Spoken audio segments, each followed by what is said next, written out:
Welcome to the Hunger for Change podcast.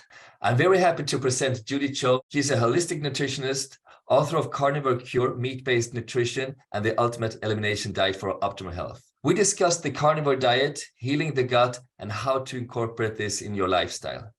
I had a great time talking to her, and I hope you enjoy listening to it. So I'm so excited to get to know you better, and I would like to start on what your passion, your nutrition passion, your health passion, where does it come from? How did it start?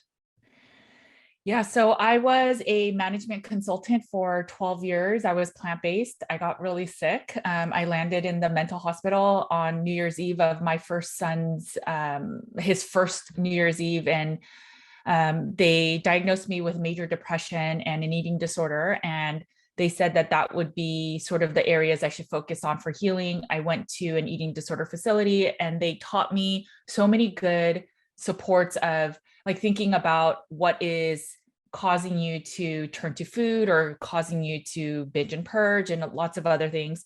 But the one thing they didn't teach me was about nutrition itself. So they thought everything was on the table. You should be able to eat a cupcake and be fine. You should be able to eat pizza and not have an issue.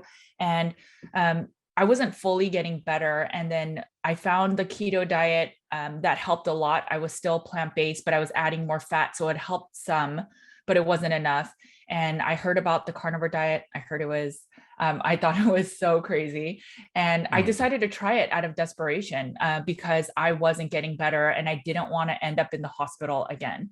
And so I tried it and it changed my life. It's been over 5 years now. And in that period when things started just healing for me and I wasn't on any more medications because they put me on antidepressants, antipsychotics, and I was seeing a dietitian and all these things. And I no longer needed any of it. And I just wanted to understand why. So while I was on leave for my job, I decided to go into nutritional therapy school. I learned about it. And I ultimately, I got a second chance at life where I can be a mother to my children and be present for them and not be sick, not be depressed in bed. And I really feel that I wanted, like my purpose is to share this with the world. So whether it's through infographics, through podcasts, through videos, through working with people one-on-one in our private practice, it's really to help people so that no one has to really go through what I did. And that's really where the passion comes from. It's I know the secret now of what can make you better, what can make you get off antidepressants. And I want to just share it with the world. Okay. And so when you started with the keto diet, what about the results? How fast did you see, actually, did you notice things changing? Yeah. So with the keto diet, my plant-based diet was lots of green salads with, sometimes I'd have the egg whites, but I wouldn't eat the egg yolks. So not a lot of nutrition. I would eat all these big bowl salads, but I wouldn't eat a lot of fat. So that was one of the issues of my plant-based diet. At the beginning, you didn't eat. Yes, right. Before the keto diet. So I would eat, right. So anything plant-based I would eat. And then occasionally I'd have fish, but generally speaking, I was vegetarian. And then once I did the keto diet, I had the same diet, but I added so much fat. So I would add olive oil and avocado oil. I didn't really use butter, but I wasn't, so I would be okay for longer periods before binging and purging, but then it would eventually fall. So I would be carrying around sugar-free candies all the time because, hey, they don't count as a carb. I was eating fat bombs and it wasn't enough nourishment because I was still plant-based on a keto diet that eventually I would fall. It would just take longer for me to fall.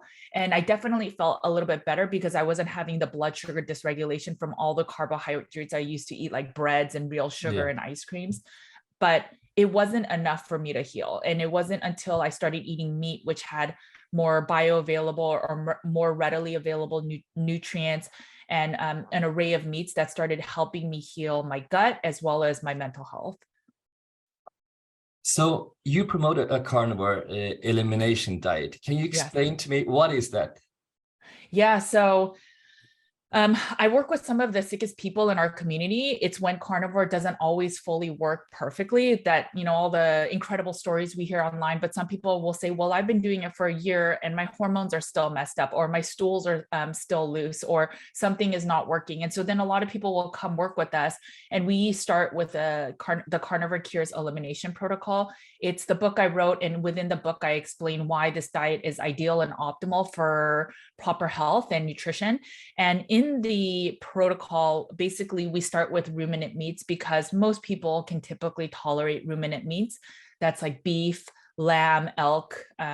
Those are the main ones that most people eat. And then over time, as people's symptoms start improving, so maybe they're not having as many gut imbalances or gut issues. Maybe they're not having as many blood sugar dysregulations or insulin resistance, whatever the case may be, that if there's a balance of a baseline of health, then if they feel, okay, I feel stronger, I feel healthier enough, then we start adding other layers. And maybe how long does it take, more or less, that the first step? It depends. Some people, it's less than a month. Some people, it's over a month. So it really depends. It depends on, the honest truth is, when it depends on your history. So if you are younger, there's a higher chance you can move faster. If you've been dealing with chronic illness, chronic fatigue, chronic symptoms of autoimmunity, thyroid imbalances, hormone issues, and you're 70 or 60, it may take a longer. So it really depends on the person. And it depends also on how fast you can heal your gut. So most people, their gut is imbalanced. We eat foods that affect our gut. So nuts, grains, they all have some level of anti-nutrients or plant toxins. We think about gluten. Gluten is an anti-nutrient. We think about lectins. Lectins are an anti-nutrient. So all of those plant toxins, well, every plant has multiple toxins. And if you're eating a lot of those types of foods, your gut is probably not ideal. If you're not sleeping well, that can also cause gut dysbiosis. If you have a lot of stress, same thing. If you've ever struggled with heartburn, acid reflux, GERD, H. pylori, SIBO, all of those gut things that your gut needs work. And basically, when we start eating less of these plant toxins that cause inflammation within the body, or dysbiosis or gut permeability, then we can start healing. And our gut is like our second brain. It carries most of our immune health, our immune system. It carries most of our neurotransmitters. So I'm not surprised that I wasn't having good mental health, and all of a sudden I'm struggling with an eating disorder and severe depression. My gut was in disarray. I wasn't eating sufficient fat, which would support my sex hormones. And then the neurotransmitters, I mean, where am I producing my serotonin and tryptophan and all of these things that ultimately you're getting them from your foods? And when you don't eat sufficient animal products for the amino acids, you're not going to be getting a lot of that. And what about yourself? Did you start with this diet, like a very strict keto diet, and then you went back to like more of a balanced diet, or are you still very strict? Yeah. So I've been doing it for a little bit over 5 years, and my first 3 years, I would say my first 6 months, I tried beef only, and I wasn't good enough at it. And I don't know if it's because I wanted other things, but I did beef only. I did feel a lot better, but then I slowly added chicken and pork. And as a nutritionist and looking at a lot of the nutrient densities and nutrient profiles in meats, there are nutrients in other foods other than beef. So as an example, pork is very rich in thiamine, which is B1. It's really important for the autonomic nervous system. It's really good for metabolism. So there's a whole reason to consume pork for that. But if you can't consume pork for religion or for tolerance, then you can consume things like salmon, which salmon has some of that B1, but it's not a lot in beef. And it doesn't matter if you even eat liver, it's not in the beef liver that much either. And so I started adding literally everything that's in the animal-based kingdom. And so whether it's a little bit of dairy, whether it's eggs, fish, chicken, pork, beef, lamb, all of those foods. And I've been eating that. I was very strict for the first 3 years. So only meats, if there was some anti-nutrients of seasonings or black pepper, I wouldn't eat it. And it got to a point where it was impacting my life in the sense of, if I wanted to go to a restaurant, I would have to ask, like, what do you put in your seasoning? What do you do this? And I just got to a point of, is this an eating disorder where I'm being almost orthorexic, where I need a perfect food, perfect everything? or is this really what I need for healing? And wanting to challenge my eating disorder, I decided, let me try to eat some, like, for example, there's a local place in town called Rudy's, and all their rubs on their meats, they use a little bit of sugar. I used to never eat there because of that reason. So there was one time I went and I ate it, and I just wanted to see how I felt, and it was okay. So over the years, I've just been more open to that. And then in the last year, maybe year and a half, if my children and my husband is eating some plants, like maybe they're having steamed broccoli, I'll have maybe one piece and just see how it is. And I've done that with everything. So I've done that with not really fruits, but I just don't really like it, but maybe some veggies, maybe even a little bit of ice cream, just to see, am I healed or am I using carnivore as a Band-Aid? And I could say with genuine honesty that I'm healed. And if I choose to eat a little bit of ice cream, I can, but I will feel it in a little bit of more, like, I don't feel as sharp. So I just don't eat it, mostly because I feel best in a ketogenic state. Okay, interesting. Yeah, so you become a bit more flexible. Yeah, 100%. The last 2 years or so. Yeah, I've been following. I mean, I'm celiac since birth, and so I've never had pasta, pizza, basically not even the gluten-free versions, right? Okay, good. But like 10, but so it's like 10, 12 years ago, I started with the paleo diet.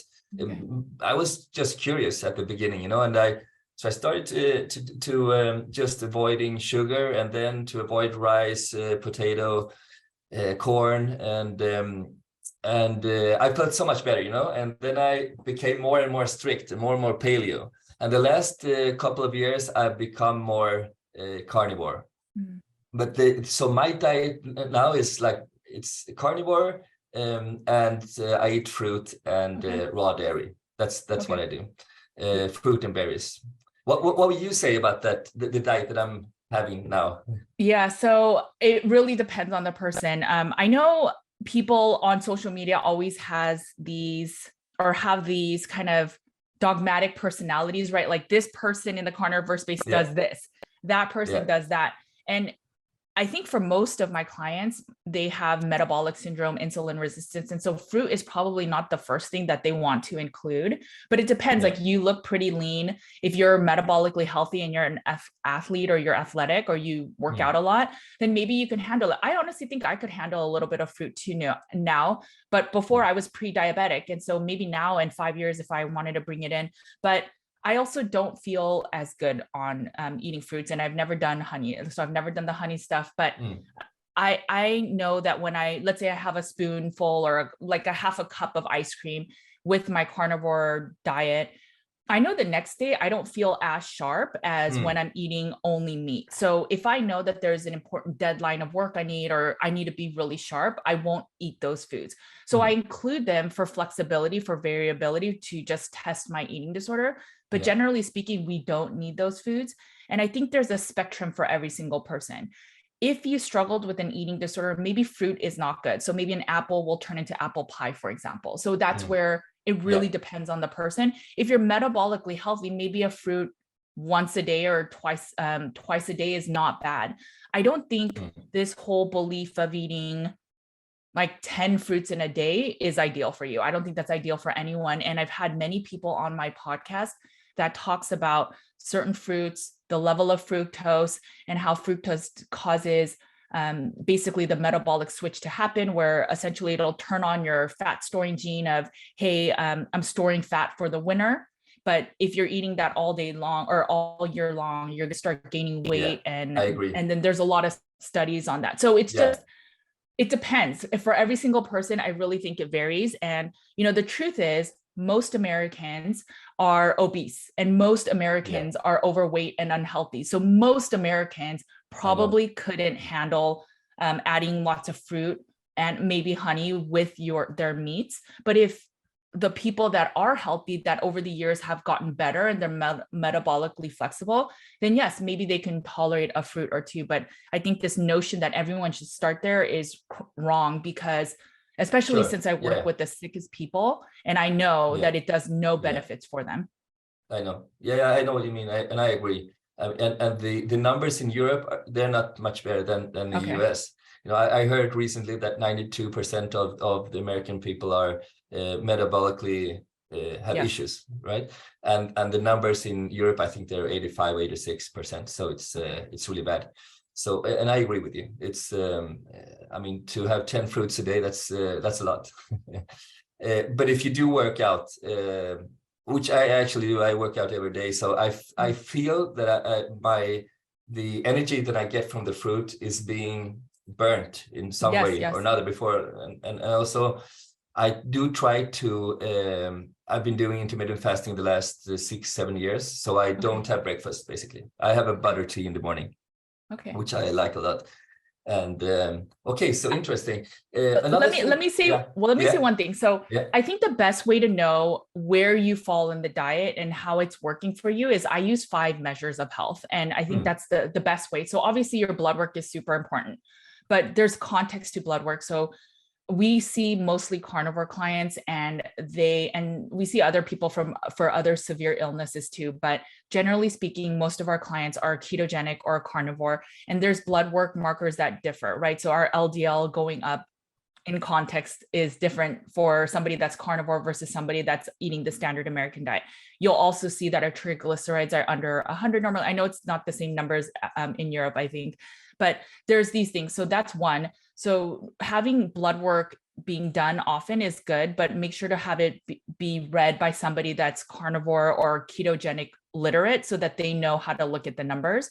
But the other 5 things I generally ask people to look at is your mood, your stools, your energy, your sleep, and then I forget the other one, but it's just knowing that if you're eating this way, as long as your gut feels okay, so you're having normal stools, your energy is okay, your sleep is good, your mood is good, and then I think the other one may have been hormones, but if as long as those are good, like you're getting your period consistently or your testosterone is in the normal range, then whatever way you're eating is probably okay. And that's where I think carnivore is a spectrum. I know people want to go, so can I eat fruit? Is it in or out? And it depends. Like you could probably have half a cup of blueberries and you'll be okay. But if the blueberries end up becoming blueberry pie or like binging off of other foods, then it's probably not okay. It's so individualized, and you cannot communicate that well through the internet. So that's just, I would think about the 5 things. So it's stool, mood, hormones, and I would say, and energy. Yeah. Anyway, so the insulin levels, the blood sugar levels, you can also measure. So, I mean, we can all try it if we're interested in that and we want to know about those levels and those biomarkers, we can always measure them, right? Yes. The one thing about blood sugar is it changes a little bit with the carnivore diet. So some people will see their blood sugar go up by a little bit, but all their markers otherwise is good. So their insulin looks good. Also, the A1C measures mostly glucose and not fructose. So if you're eating a lot of fruit, it will measure some of it, because this gets very sciencey, but in the body, some of the fructose can convert to glucose, and then you'll see it measured in your blood glucose.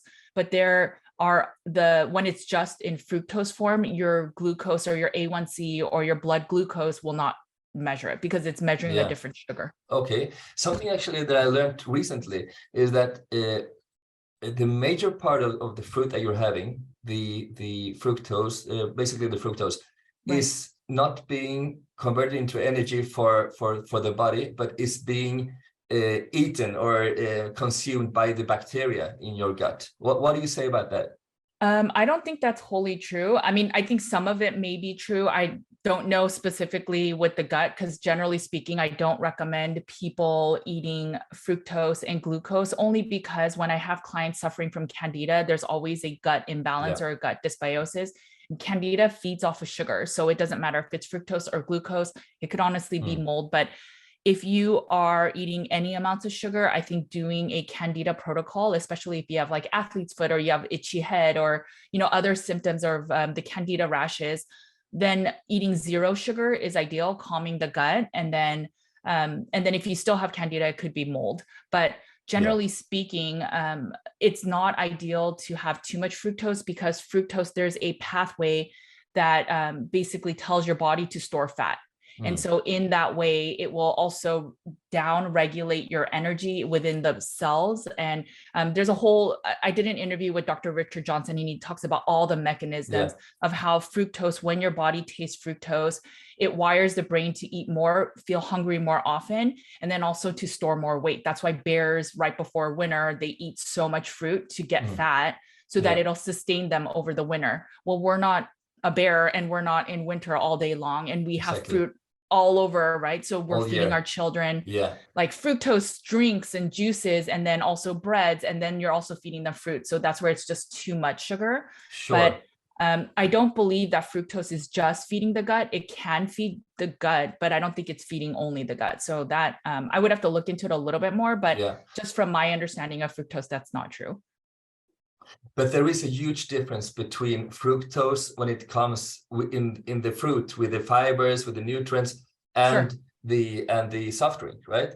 You can't really compare those two sources of fructose. No. And that's true too. So, I interviewed Dr. Robert Lustig, and he talked about how fruit has fiber. And so when you deduct the fiber amounts, the fruit is a lot more safer. But obviously with juice, it's different because juice doesn't have any of the fibers. It's just the actual sugar and the juice part. And you could drink a lot more. So one glass of orange juice is 5 oranges, whereas most people will not eat 5 oranges. So it really depends. Exactly. If I'm going with my children, I, for example, will get organic apples, and I'll make sure that they eat the skin, because the skin has most of the fiber, which will then slow down the sugar or the fructose load. But certain fruits have more fructose than others. So it really depends. But I agree, there's soda and fruit is not the same thing. Absolutely not. But somebody, again, it depends on the person. If somebody rationalizes that I can eat a lot of fruit because it's permitted on my diet, and then they eat a lot, they could still have high blood glucose just from eating fruit. So again, it depends on that context. And the other thing is, dried fruit is pretty much like candy. Lots of the fiber may not be intact, and then you're able to eat a lot in one sitting, which is not as natural too. Exactly. And talking about fruit, that's why it's so important to get organic fruit, right? Because otherwise the pesticides are on the skin, right? Yes. That's the number one reason I get organic. Is not because there's a nutrient difference. It's mostly because that glossy sheen you feel on apples, that is a pesticide, and it's some type of chemical that they've used that it's in a lot of the fruits. They spray multiple different chemicals so that the bugs don't eat it, and there's enough crops that they're harvesting. And so with animals, we're not spraying them with toxins, whereas and then even if you eat grain finished meats, the farms or the places have to make sure that there's no more antibiotics or hormones in these animals. So they are a lot cleaner. And you don't store toxins normally in muscle, right? You store it in maybe some of the fat, maybe in the liver and other organs. But with plants, the outside is always sprayed. And there's some plants where I think some of the wheat, they do this too specifically, but they want the wheat to dry faster. So they spray glyphosate on top of it. So it dries faster. Horrible. So you're getting that right before, they send it to the market. And you just have to wonder, how much of that are you eating? But if you just limit all plants in general, you're just getting a lesser dose. You mentioned before the LDL and the blood works, right? And so I often get the questions about my carnivore diet or my paleo diet, that how can you have so much meat? How is it possible to eat all that butter that you're eating? And as you mentioned before, the LDL and the HDL, all cause cholesterol goes up, right, when you're a carnivore diet. Yes. Does that worry you? No. So there was a study a while ago called the Framingham study. I think it was from the 20s or maybe it was the 50s. I'm forgetting exactly the date, but one example in that study was that they showed that LDL, the risk of LDL causing and the increase of it, what is the risk of cardiovascular events? And it showed that if the LDL is going up, there is a risk, but then if the HDL is going up, there's a less of a risk. So that's where it's in context. Typically, yes, eating saturated fats such as eggs and butter and beef will make your LDL go up, but it's not the LDL alone that's the issue.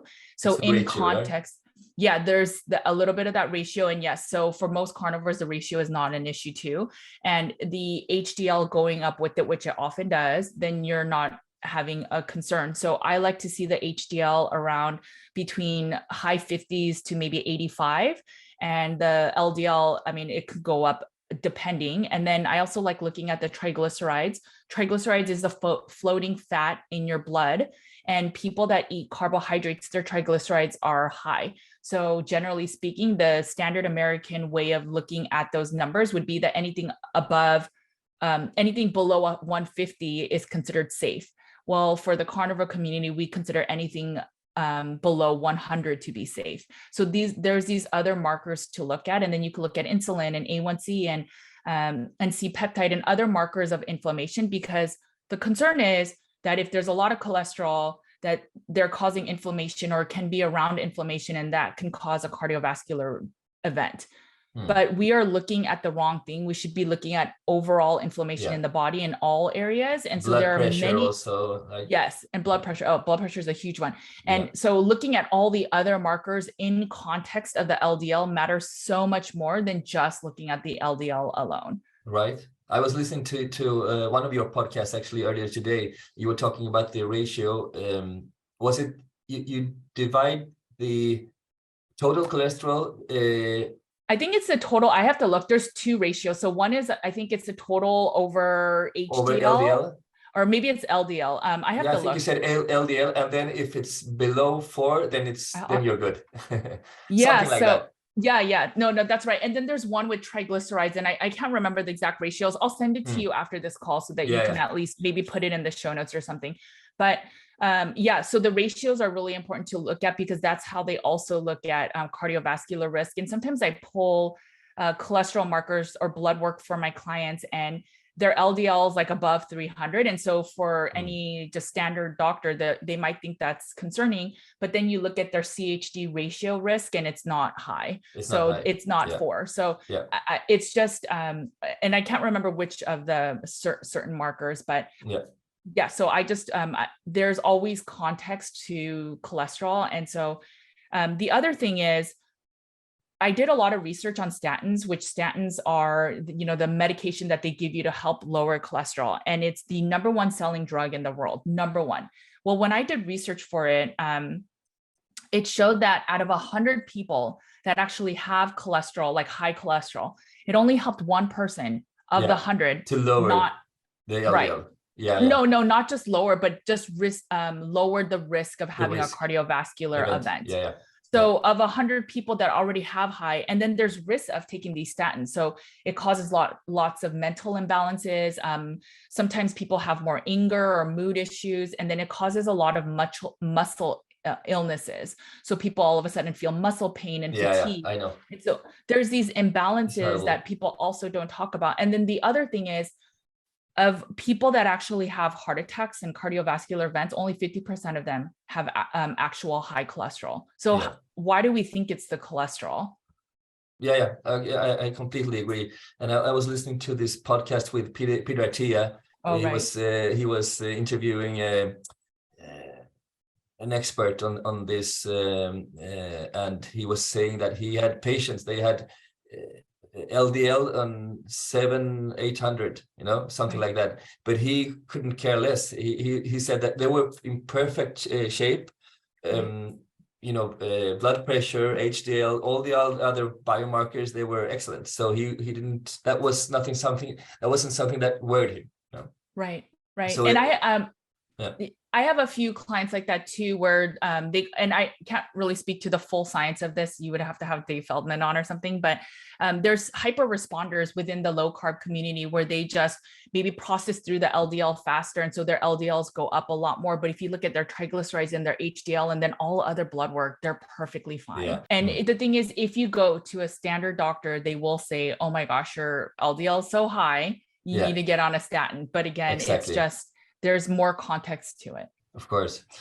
And also you can have this scan, this, what is it called? The calcium. Coronary calcium scan. Artery. And actually, I did that just a few weeks ago, because I never did that before, and I'm 52 years old, and I've been doing the carnivore diet for 3 years, and I've been doing the paleo diet for 12 years. So I thought, why not see? And the results were really, really good. I had basically zero. They told me I have zero plaque, which was good news. Yeah, so the CAC score, for the people that don't know, it was created by Dr. Arthur Agatston, and it basically shows how much plaque is in your wall your arteries. And even if you show 15 or 20 or some markers, so 0 is best, meaning that there's none that they've detected.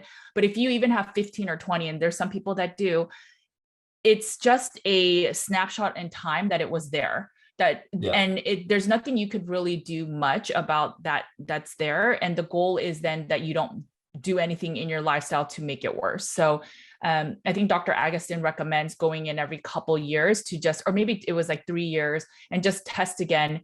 Is there any new buildup? And if there's not, because your diet and lifestyle have changed, then you're good. And I wouldn't worry too much about like the 12 or 15 or 20 that was in there. Yeah, and it can actually improve. You can actually get rid of part of it, right? Yeah, I mean, I asked him that. I asked him that. He says sometimes, but if you have like, I think he said 70 or 100, it's really hard to remove all of it. But he says, don't worry too much about that. You just don't want any new amounts. But he has seen some of it go away. Now, there might be someone else we can talk to that says you could totally remove it. I just don't know that much about that area. No. Yeah, sure. And okay, so what about iron? Because that's also something that I hear and I read about people on carnivore diet or paleo diet. They are usually having quite high levels of ferritin. Sure. And other iron levels. And I do have myself quite a high ferritin level. I think it's like 270 or something like that, almost 300. What do you think about that? Yeah, so it is common to see ferritin go up for women because we bleed once a month. It's normally not an issue. And if it is an issue, it could be related to inflammation. I also like to just look at the overall iron panel. So if your iron's low or your ferritin's just high, it could also be for some people. If you think about ferritin, it's the storage amount of iron, whereas iron that's just called iron, it's normally in the blood, I believe. And if your blood iron is low, that means that something is imbalanced. Sometimes it's a parasite. So for example, parasites live off of iron. So that would be one thing I would see is if someone seems like they're anemic, then it could be related to parasites. If it's not that, and it's just that your ferritin's going up, I mean, the solve right now in the carnivore community is to donate your blood, maybe drink more raw dairy, as raw dairy helps to reduce that ferritin load as well. There's some. Okay, I didn't know that. So raw dairy is good to release that excess iron. Yeah, so there's some enzymes or nutrients in raw dairy, and specifically milk, I believe, that helps to balance the ferritin to not go high, because some people believe, well, if you keep donating blood for ferritin reasons, that's just a band-aid. So what's the real reason? And so there are other people that recommend drinking raw milk, and raw milk has certain enzymes and nutrients that will counter the issue that's causing the ferritin to go high. So I would try that for a little bit. Yeah. Could that be the lactase maybe in No, it's none of the sugars. No. It's a specific enzyme or nutrient, and that's why I can't think of it. It's not a vitamin, it's not a mineral, it's a specific type of enzyme or something like that causes it to drop. But yeah, if your ferritin is high, 200 honestly is not terribly high. I think 150 is a cap. So if you're at 200, I would just donate blood maybe once every 6 months, once every year, and it'll stimulate your body to produce new clean blood. So that's always a good thing. Good. So what about the difference between men and women because we have different needs, right, for different nutrients. So does the carnivore diet benefit women more than men, or the other way around? What do you think? No, I think it's a species appropriate, meaning that all humans should be eating a lot of meat. Meat has the most nutrients, most bioavailable, meaning it's mostly absorbed and able to be assimilated by the body. And so for all those reasons, I highly recommend it. For men, whether it's the hormones of testosterone, or for women, for thyroid, and for sex, the progesterone, estrogen, all of them are sex hormones. They're very much derived from cholesterol and acetyl-CoA and a certain B vitamin. And so if you eat a lot of meat and you make sure you have enough fat, you should be supported. The differences I see with men and women is that, one, men can fast for shorter than women and reap the same benefits of losing weight. I think men, if you fast for, I think I'm quoting Dr. Jason Fung, but I think it's 18 hours is the same as women fasting for 36 hours. So it's just Really? not, yeah, it's not as fair, but there's just some mechanistics of around that. And then also with women, our hormone systems, our thyroid systems are much more complicated. There's more thyroid imbalances in women than there are in men.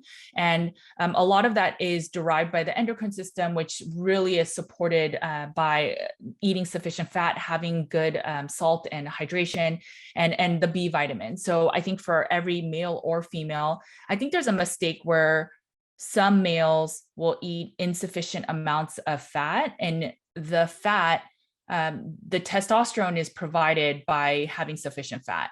Now, I know we can produce fat or cholesterol within our body, but it's just beneficial. And I see a lot of men that are very active eat really lean meats, but they'll just add fruit as the energy support. But I think they would do better for their testosterone, for their DHEA levels by consuming more fat. But they may just not need to eat as much fat as a woman. Yeah, exactly. So what about organ meats? Do you recommend specific parts of the animal? What are your favorites? Yeah, so it depends. I'm a big fan of bone broth. I'm a big fan of bone marrow because there's so much nutrition in that marrow. They're not always the easiest to get, but those are big things. Bone broths have so much collagen and so many minerals and so much of that rich stuff that is not always in just muscle meats. I think organs, the heart is a good one. I mean, there's a lot of CoQ10 in that, and it's doesn't taste as off-putting because it doesn't taste as minerally, and it's more of a muscle meat. Tongue, same thing. But when it comes to like the liver and kidneys, I just really recommend people to make sure to eat it in the same size of a real animal. So an animal can be 800 pounds, and whereas the liver is maybe 12. So just make sure to eat it in the same doses. Proportions. In the proportions. And also, I don't think you always need to eat the organic meats because, again, the muscle meats don't really have a lot of the toxins. But I do think when it comes to the organs, liver and kidneys, those are the things that help us detox, help us filtrate out stuff. How do we know when we process the animal, it wasn't going through a process of detoxing, or if the animal is sick, the liver? I mean, think about humans when we eat too much fructose and we get non-alcoholic fatty liver disease, or if we're eating too many carbohydrates or we drink too much alcohol, we get fatty liver. So these animals also can have imbalances in their liver and their kidneys. So you just want to make sure that if I were eating more liver and kidneys, I would make sure and get it from clean animals that were healthy and knowing that they were healthy. So that's just something to consider. Organic meat and grass-fed, right? Yeah. So and if you know your farmer, that would even be more ideal. But if, and I think in Europe, a lot of the meats are grass fed, but just making sure you trust, and then also not eating like a pound of liver in one sitting. It's just unnatural. Like maybe you just have an ounce, or I think it's, I can't remember the conversion. Maybe it's 100 grams. Does that sound right? 100 grams. Yeah. Okay. Or no, maybe it's 30 grams, like 30 grams. 100 grams is quite a lot. And I think that's something that you actually feel that you're having too much of something that is so specific, like the liver, the taste is quite strong. And I think it's enough. We do in Europe and in Sweden, where I'm from originally, we do a lot of liver pate. Yeah. And the liver pate is something that you put on a sandwich, not that much, and it's enough to just spread a little bit, and that's enough.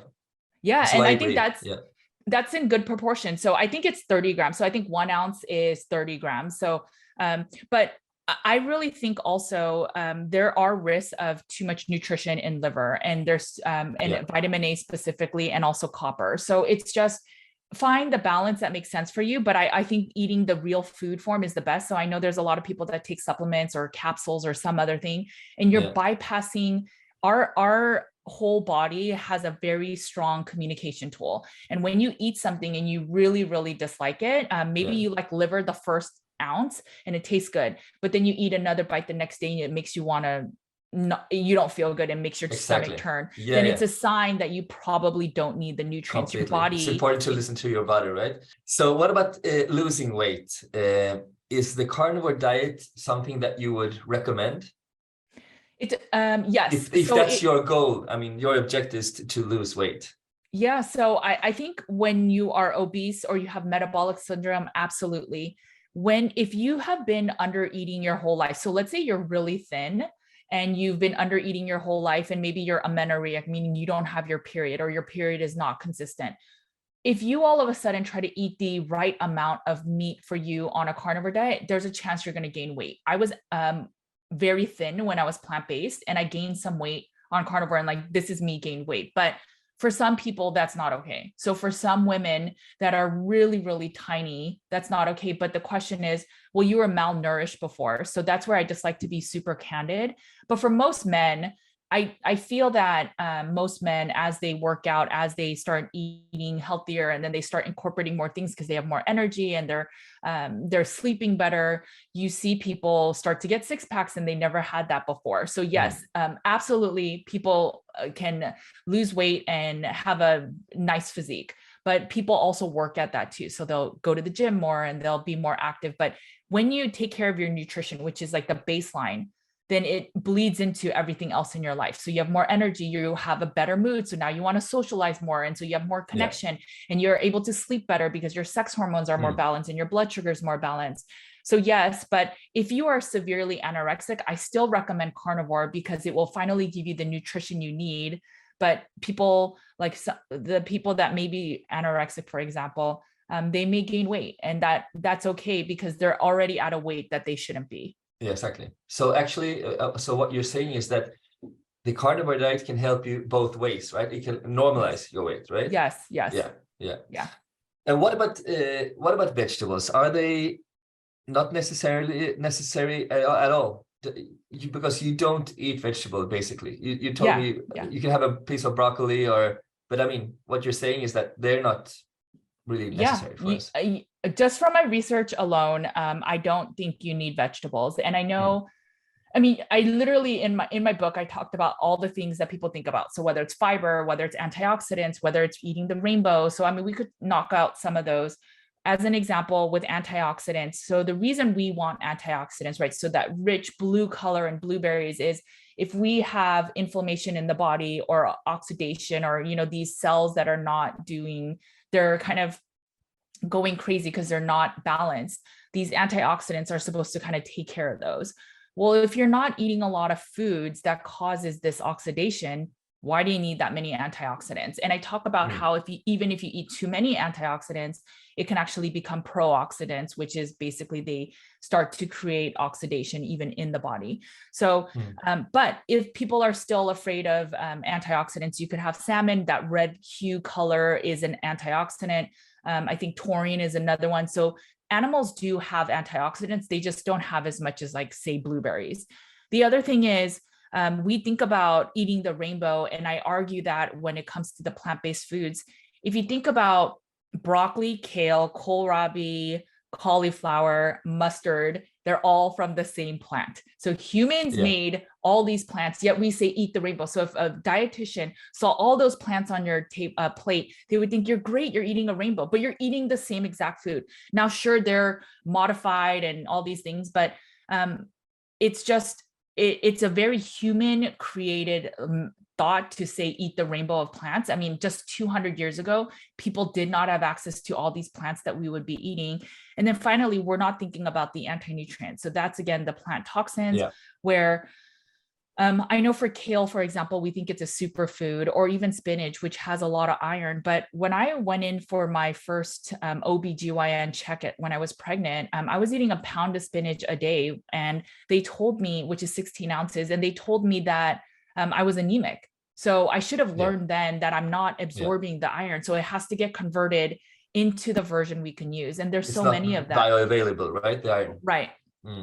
Right. So just like carrots with beta carotene, in order to use it as vitamin A, which vitamin A is the thing that helps your vision, but you have to be able to assimilate the beta carotene into retinol, and not everyone is able to do that. Same thing with K1 and K2. So there's a bunch of these examples.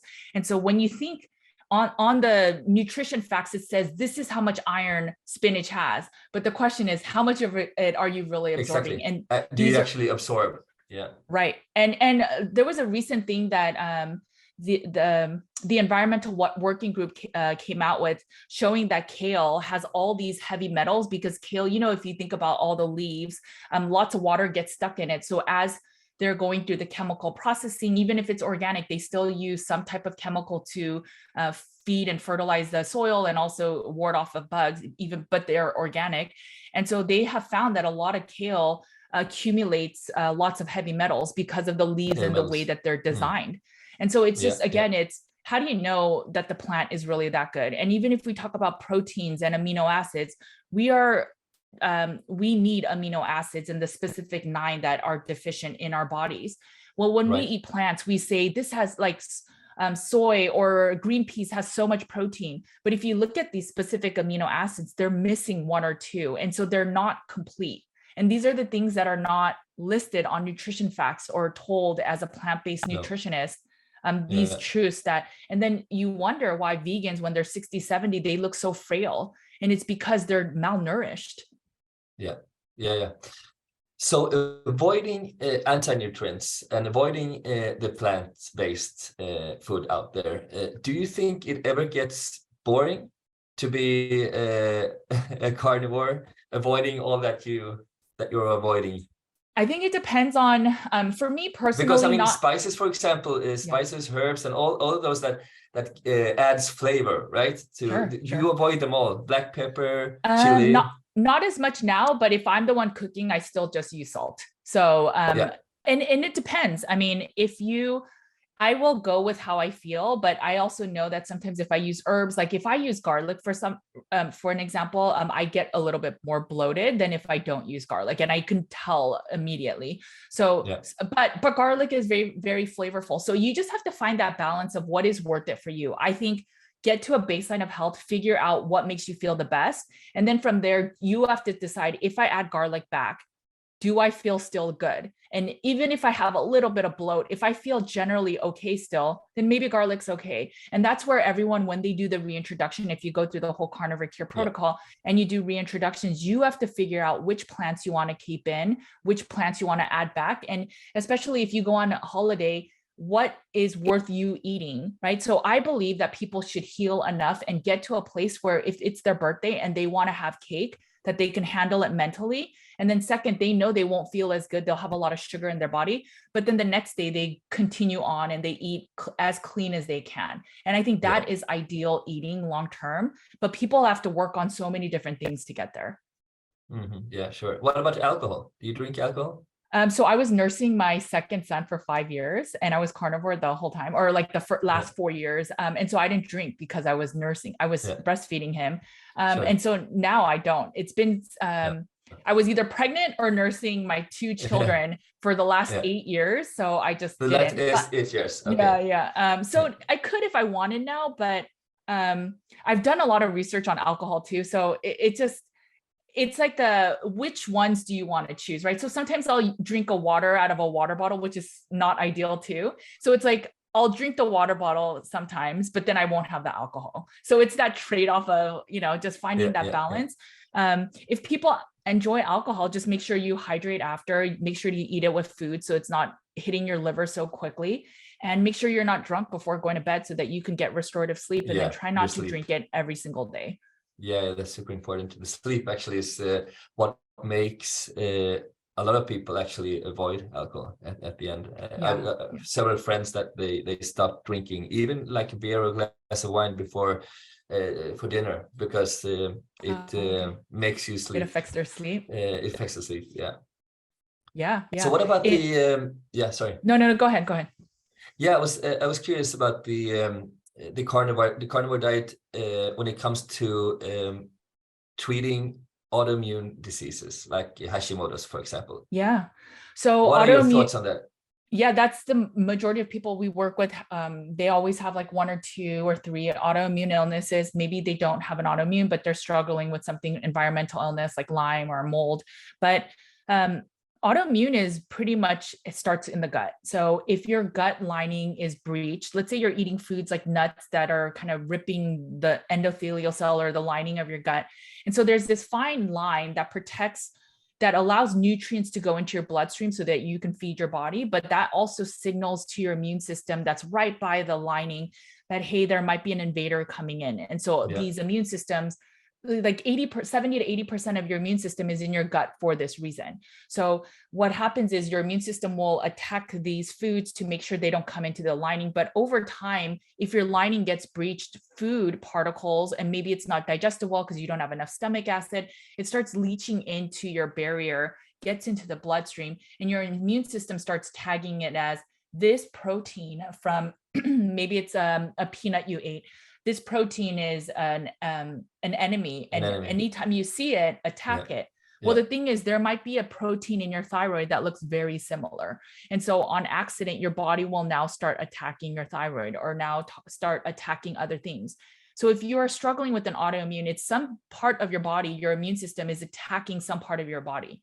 If you seal the gut lining, there is no way that food will go in and cause havoc. And so as you heal your gut, your immune system will stop being on as much alert and be in more of a surveillance mode of just everything's good. I'm just being like a security guard rather than I'm in fight mode.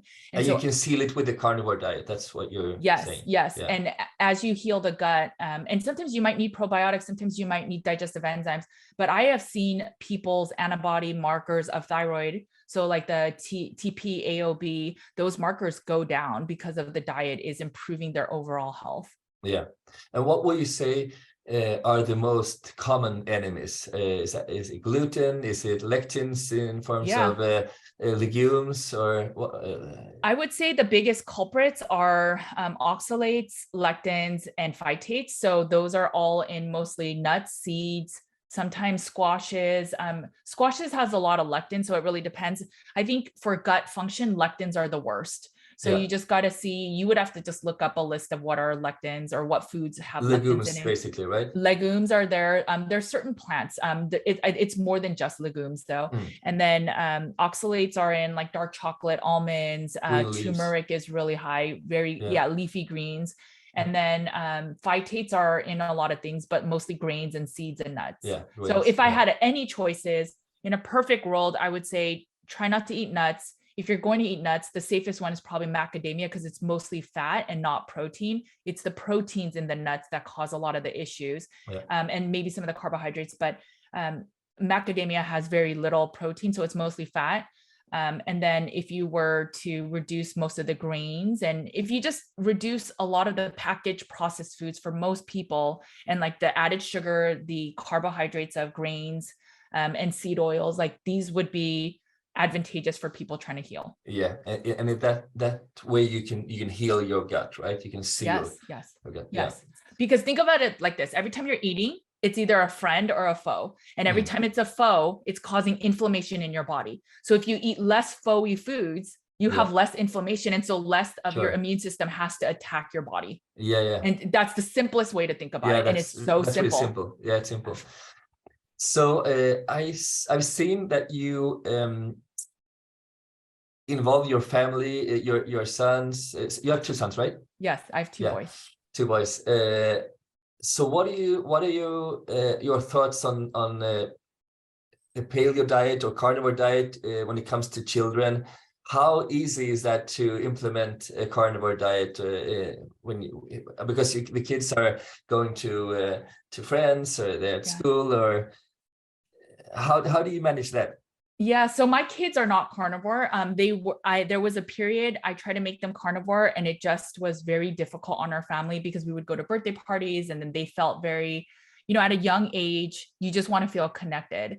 And so when they couldn't eat certain things, so we have a balance now. Our kids are low carb on some days they're keto, some days they're mostly carnivore, but generally speaking, they eat a lot of meat. I make their lunches almost all carnivore because they're just used to it now. They've grown up always eating meat. There was a period I was sending my kids with liver pate, and the kids in the class would say, ew, it smells, but they got used to it. And it's educating them. So it's telling them, I think with children about anything, instead of just saying, no, you can't do that, or stop doing this, if you explain, because they're just little humans, and explaining to them why. So I explained to they know why meat is ideal and carbs are not as ideal, but they still eat carbs because I don't want them to struggle with an eating disorder. I don't want them to leave our home and then, go party with beer and pizza in college or university. So I give them that education, and it isn't easy, especially if your kids are already older and you try to switch it. But my kids, my youngest, he's now 6. Ever since he was eating, he's eaten meat-based. So that's really all he knows. My oldest was a carb eater because I was plant-based, and I think truly he loves carbs.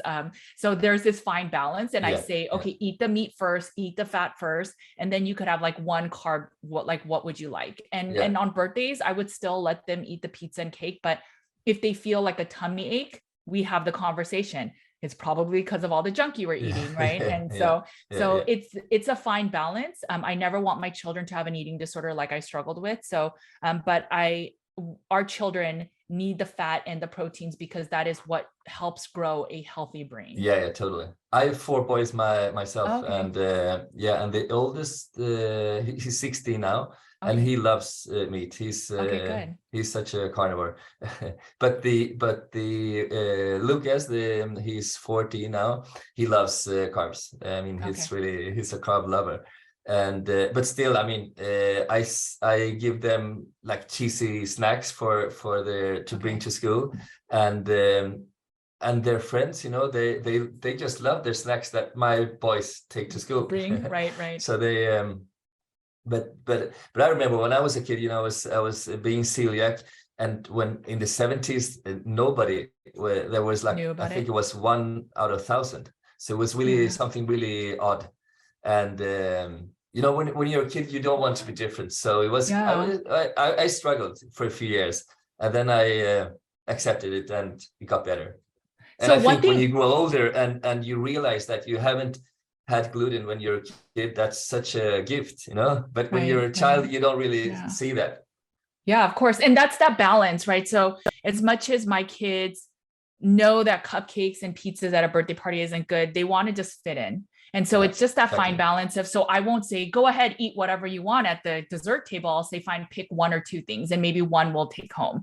And so it's just that fine balance. The biggest recommendation I give parents is, don't have your kids snack too much, because when my kids are full, they don't want to eat the meat at dinner because they're already full. They just want to snack and then not eat anymore. Our kids do not snack. So we will have a dessert after the meal, after they're nourished with meats and fats, and then the sugar won't hit their belly and their liver that fast. But I won't just, like, let's say they come home from school and they're hungry. I'll say, sure, you could have a meat stick or you could have cheese, but I won't let them eat empty carbohydrates on an empty stomach. Cause people give applesauce or gummies and things like that. We do not allow, we don't have kid snacks at our home. I agree. I would say that's the same for adults, right? Friends of mine, they keep asking me, Niklas, what do I do to lose weight? I want to lose 15 kilos. And they keep snacking all day. And I tell them that, come on, let's try to do at least, try to eat lunch and dinner, skip breakfast, lunch, dinner, and no snacking in between. But that's really hard for them because they've been snacking for 30, 40 years, no? Yeah, so the snacking, of their daily routine.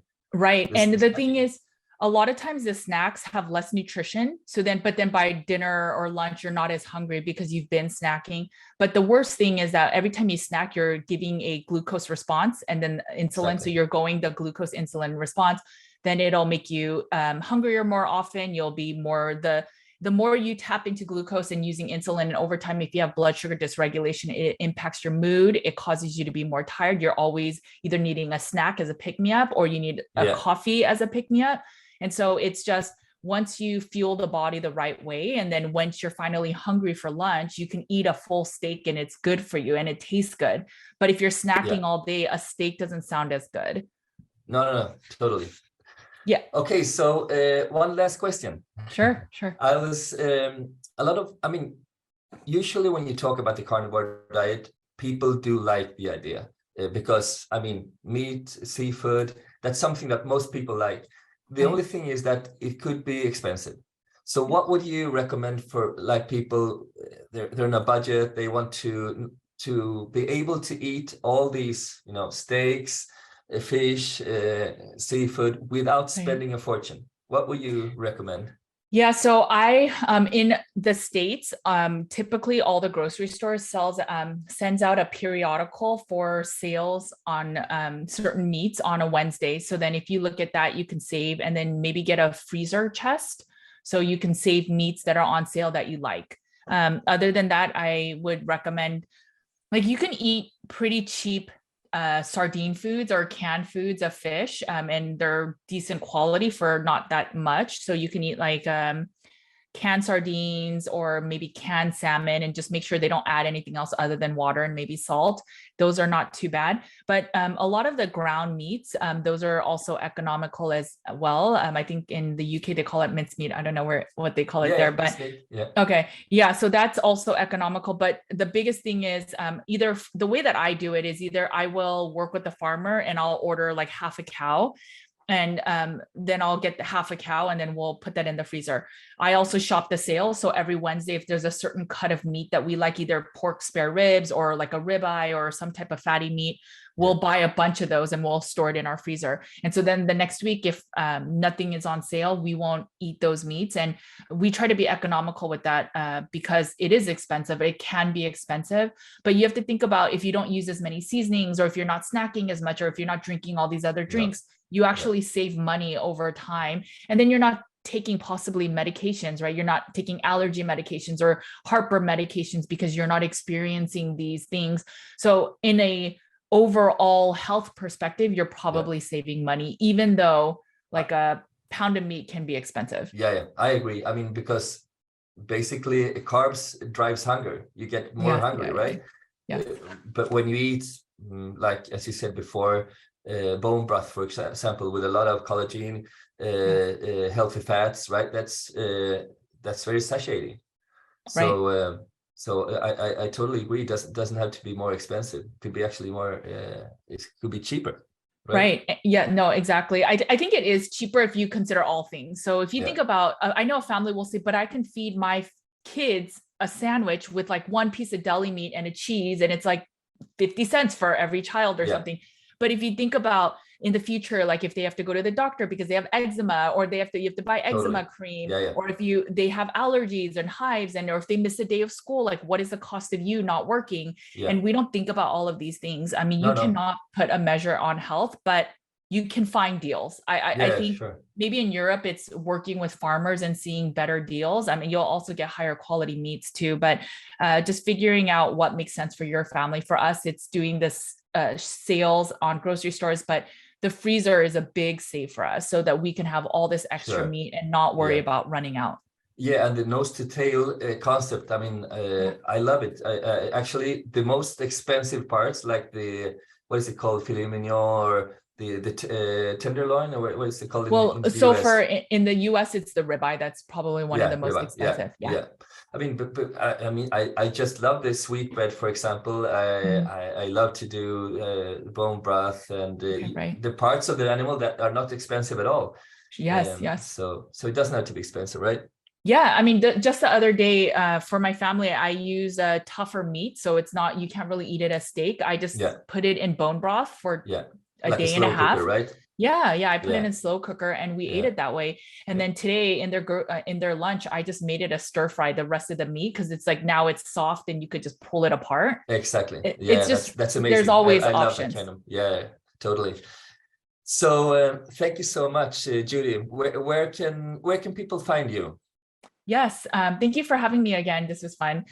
So I am at Nutrition with Judy on all pretty much social media platforms. I have the podcast Nutrition with Judy, also as Cutting Against the Grain. And my book is called Carnivore Cure. I think in Europe, you might be only able to buy the ebook and audio, but you can get the book Carnivore Cure. It's there. And if you want to work with us, you can work with us at nutritionwithjudy.com. Great. So thank you so much. It's been I learned so much this hour talking to you. Have a great afternoon. Talk to you soon. It was nice meeting you.